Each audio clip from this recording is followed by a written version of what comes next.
Bonjour à tous, bonjour frères et sœurs. Je salue toute l'Église de Dieu, tous les saints qui sont en Jésus-Christ, les vrais adorateurs, ceux qui ont l'amour de Jésus-Christ et de son Église. Je ne salue pas des assemblées en particulier, je salue toute l'Église de Dieu qui est dans le monde entier. Que la paix, la grâce et la communication du Saint-Esprit soient avec tous. Recevez mes salutations, soyez bénis. Que le Père Céleste continue de vous bénir dans toutes les bénédictions spirituelles que vous devez recevoir. Et que vous puissiez rentrer dans toutes ces bénédictions spirituelles par votre marche. Que la grâce, l'amour, la paix et la sanctification de l'Esprit soient avec tous. Que la communication du Saint-Esprit soit avec vous. Je viens ce jour parler à l'Église de Dieu. Église de Dieu, il est temps de se réveiller. L'Église de Christ, il est temps de se réveiller. Certains signes nous ont été donnés, en particulier 2 signes, dans 2 Thessaloniciens 2, à partir du verset 3. Et un de ces signes s'est accompli. Je sais que pour ceux qui sont bienveillants, pour ceux qui sont éveillés, ils savent à quel temps nous sommes, car des temps nous ont été révélés, en sorte que nous, chrétiens, ne soyons point surpris par ce qui va arriver. Nous savons que la révélation du Fils du péché est le dernier signe qui arrivera. Et il n'y a pas à discuter dessus, car notre prédécesseur Paul nous avait révélé déjà qu'il faut d'abord que l'apostasie arrive, l'apostasie ou la révolte contre la parole de Dieu arrive, ce qui est déjà arrivé, et que le Fils du péché soit révélé.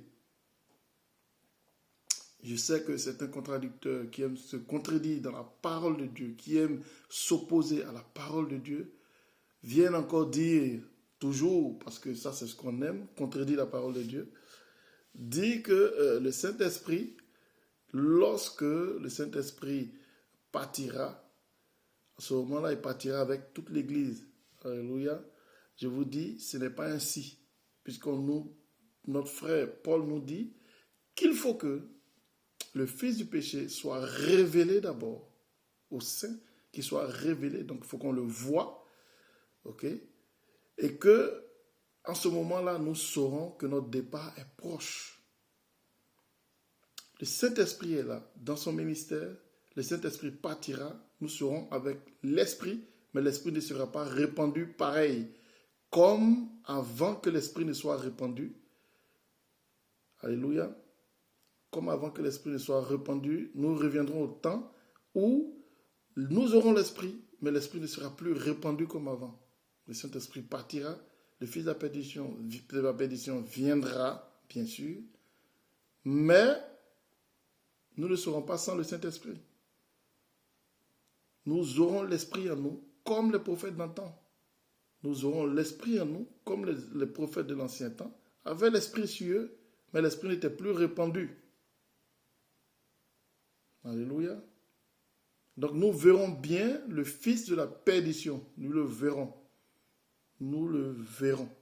Il est même écrit qu'il nous persécutera pour purifier l'Église de Christ, parce que l'Église de Christ a passé son temps à se chamailler, a passé son temps à se diviser, a passé son temps à se tirailler. Et j'exhorte tous les frères, les prédécesseurs dans la foi, à s'aimer la paix. Nous ne sommes pas appelés à nous diviser. Nous n'avons pas été appelés à nous chamailler. Nous n'avons pas été appelés à nous disputer. Nous avons été appelés à s'aimer la paix. Notre Seigneur nous a dit, afin que nous ne soyons pas tous des personnes qui allons échouer au salut. Écoutez, frères de grâce, la parole, ce message que je donne. S'aimons la paix. S'aimons la paix, quels que soient les reproches que nous avons envers des assemblées, dans leur conduite.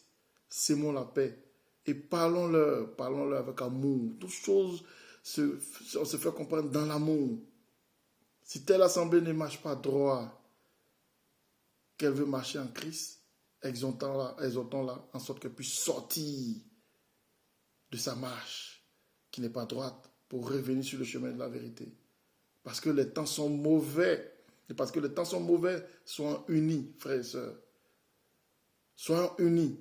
N'attendons pas que la persécution arrive pour essayer de nous rassembler, pour essayer de nous organiser. Soyons organisés maintenant parce que la persécution arrivera. Nous la connaîtrons. Ainsi, l'Église sera purifiée. Oui, l'Église sera purifiée. L'Église sera purifiée parce qu'il y a de la mauvaise graine dans l'Église. Et les saints resplendiront. Oui, la grande tribulation, les saints la connaîtront.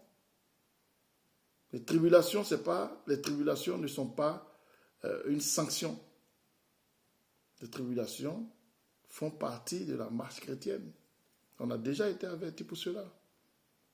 Si nos prédécesseurs ont connu la tribulation, ce n'est pas nous qui n'avons pas la connaître. Pourquoi sommes-nous aussi faibles dans la chair? Pourquoi avons-nous toujours peur que la chair subisse?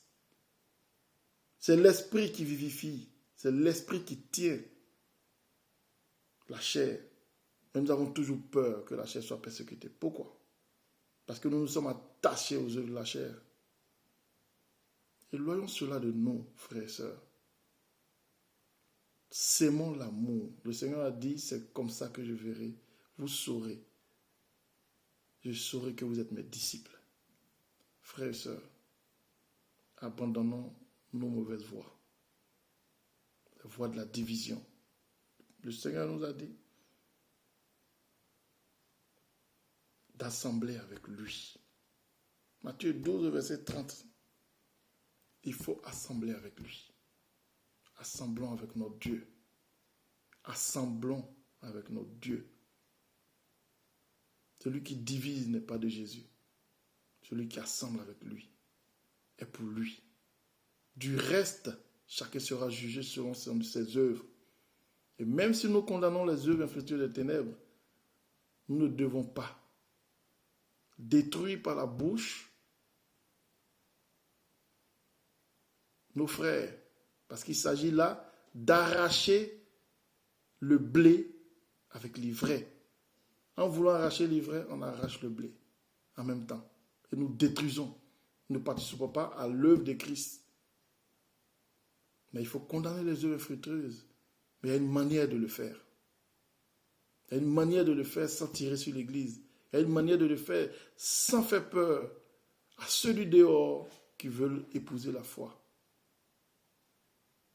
Parce que les œuvres des saints, lorsqu'elles sont mal faites, peuvent s'aimer la peur et le doute dans le cœur de ceux qui n'ont pas encore reçu la foi. Et qui prennent cela pour argument, pour ne pas accepter leur salut, pour ne pas accepter leur grâce.